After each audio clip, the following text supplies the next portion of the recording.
Good morning mga kamanabo! Welcome back to our mini vlog. At nandito tayo ngayon sa isa sa mga bumili sa atin ng colony, ang Sanado Farm dito sa may San Toninho, Lipa City.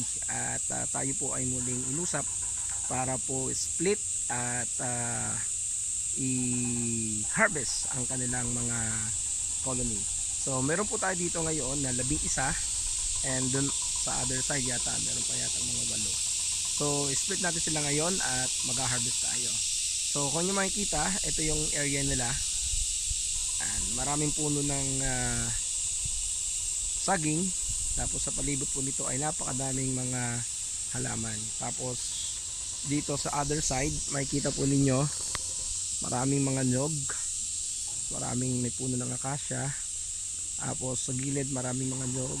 Yan. So ito yung area na i-harvest natin. At ito naman ang mga stingless bee na i-harvest natin ngayon.